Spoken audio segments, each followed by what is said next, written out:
வெந்தாடி வெந்தனுக்கு வெந்தாடி வெந்தனுக்கு வெந்தாடி வெந்தனுக்கு வெந்தாடி வெந்தனுக்கு வீர வணக்கம் வீர வணக்கம் வீர வணக்கம் வீர வணக்கம் போராளிகளுக்கு வீர வணக்கம் வீர வணக்கம் வீர வணக்கம் வீர வணக்கம் வீர வணக்கம் வீர வணக்கம் வீர வணக்கம் வீர வணக்கம் வீர வணக்கம் வீர வணக்கம் வீர வணக்கம் வீர வணக்கம் புரட்சியாளர் அம்பேத்கருக்கு புரட்சியாளர் அம்பேத்கருக்கு புரட்சியாளர் அம்பேத்கருக்கு புரட்சியாளர் அம்பேத்கருக்கு வீர வணக்கம் வீர வணக்கம் வீர வணக்கம் வீர வணக்கம் தந்தை பெரியாருக்கு தந்தை பெரியாருக்கு தந்தை பெரியாருக்கு தந்தை பெரியாருக்கு வீர வணக்கம் வீர வணக்கம் வீர வணக்கம் வீர வணக்கம் மாஞ்சோலை போராளிகளுக்கு மாஞ்சோலை போராளிகளுக்கு மாஞ்சோலை போராளிகளுக்கு மாஞ்சோலை போராளிகளுக்கு கூலி உயர்வை உயிர் தியாகம் செய்த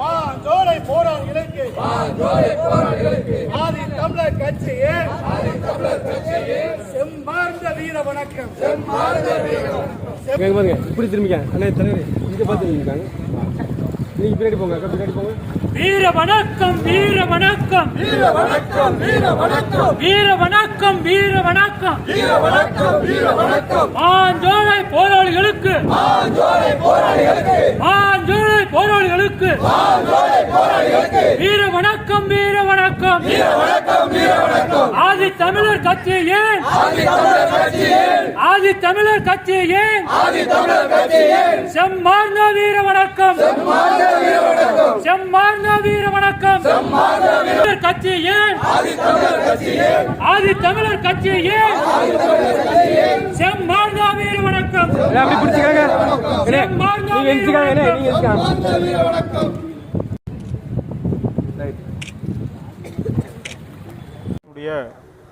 நெஞ்சார்ந்த வணக்கங்களை தெரிவித்துக் கொள்கிறேன். இன்றைக்கு ஜூலை 23 என்பது நெல்லையை பொறுத்தமட்டில் மறக்க முடியாத ஒரு கொடுந்துயரம் நடைபெற்ற நாள். 17 பேரை காவல்துறையினுடைய கொடூரமான தாக்குதலில் 17 பேர் இந்த நதியில் படுகொலை செய்யப்பட்ட நாள். அந்த அடிப்படையில் ஒடுக்கப்பட்ட மக்கள் மட்டுமல்ல, வெகுஜன மக்கள் இயக்கங்கள் அத்துணை பேருமே இந்த போராளிகளுக்கு வீர வணக்கம் செலுத்துகின்ற நிகழ்வை தொடர்ந்து நாம் நடத்தி கொண்டிருக்கிறோம். தமிழக அரசு இந்த நேரத்தில் ஒரு சில கோரிக்கைகளை நாங்கள் வலியுறுத்த கடமைப்பட்டிருக்கிறோம். குறிப்பாக ஒவ்வொரு ஆண்டும் இந்த மாஞ்சோலை போராளிகளுக்கு அஞ்சலி செலுத்துகின்ற இந்த நிகழ்வை ஒரு நதியின் ஒரு ஓரமாக நாம் செய்து கொண்டிருக்கிறோம். அவர்களுக்கென்று ஒரு நினைவு சின்னத்தை, அந்த போராளிகளுடைய நினைவு சின்னத்தை தமிழக அரசு அமைக்க வேண்டும் என இந்த நேரத்தில் நாங்கள் வலியுறுத்தி கேட்டுக்கொள்கிறோம். ஏனென்று சொன்னால் அவருடைய போராட்டம் என்பது ஒரு நியாயமான போராட்டம். இந்த மாஞ்சோலை தொழிலாளருடைய வாழ்வே இன்றைக்கு மிகப்பெரிய கேள்விக்குறியாகக்கூடிய ஒரு நிலைமையில் சமீபத்தில் தமிழக அரசு தலையிட்டு அந்த போராளிகளுக்கு, அந்த மாஞ்சோலை தேயிலை தோட்ட தொழிலாளர்களுக்கு வீடுகள் கட்டி கொடுக்கின்ற பணியை உறுதிப்படுத்தி இருக்கிறார்கள். அது வரவேற்கக்கூடிய ஒரு விஷயமாக இருந்தாலும் கூட, இந்த போராட்டத்தில் ஈடுபட்டு இன்றைக்கு உயிர் நீத்த இந்த நாளில் ஒரு நதியினுடைய மரணமாக, நதியினுடைய படுகொலையாக, இப்படி பல்வேறு விதமாக நாம் சொன்னாலும் கூட, இந்த போராளிகளுக்கு ஒரு நினைவு மண்டபத்தை இந்த பகுதியில் அமைக்க வேண்டும் என்பது ஆதித்தமிழர் கட்சியுடைய கோரிக்கை. அதே போல் வருகின்ற ஆகஸ்ட் 20 மாமன்னர் ஒண்டிவீரன் அவர்களுடைய நினைவு நாள் என்பதும் வருகிறது. அந்த நினைவு நாளில் மக்களுக்கு தேவையான அடிப்படை வசதிகளை காவல்துறை அல்லது வருவாய்த்துறை தலையிட்டு ஆயிரக்கணக்கான லட்சக்கணக்கான மக்கள் வந்து செல்லக்கூடிய அந்த இடத்திற்கு, ஒண்டிவீரன் மணிமண்டபத்திற்கு சரியான முறையில் ஏற்பாடு செய்து தர வேண்டும் என நாங்கள் வலியுறுத்துகிறோம். ஒண்டிவீரன் மணிமண்டபத்தை ஒட்டி அமர்ந்திருக்கின்ற நூலகம் என்பது திறக்கப்பட வேண்டும்.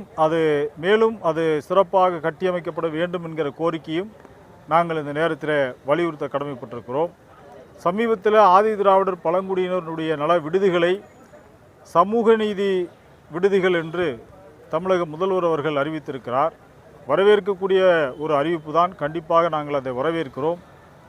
அதே போலவே ஆதி திராவிடர் மற்றும் பழங்குடியினர் நலத்துறையை சமூக நீதித்துறை என்று தமிழக அரசு அதற்கு பெயர் மாற்றம் செய்ய வேண்டும் என நாங்கள் இந்த நேரத்தில் வலியுறுத்த கடமைப்பட்டிருக்கிறோம். ஏனென்று சொன்னால் இன்றைக்கு ஆதி திராவிடர் என்பது ஒரு குறிப்பிட்ட பட்டியலினத்துக்குள்ளே ஒரு குறிப்பிட்ட சமூகத்தை குறிக்கின்ற வார்த்தையாக சுருங்கி கொண்டிருக்கிறது.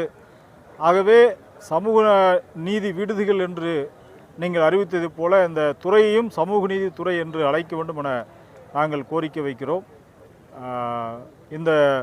இன்றைக்கு இந்த பல்வேறு அமைப்புகள் இன்றைக்கு இந்த அஞ்சலி கூட்டத்தை நடத்துகின்ற ஒரு நிலைமையில் ஒரு நினைவு மண்டபம் என்பது கண்டிப்பாக அமைக்கப்பட வேண்டும் என்பதை மீண்டும் நாங்கள் வலியுறுத்த கடமைப்பட்டிருக்கிறோம். நன்றி.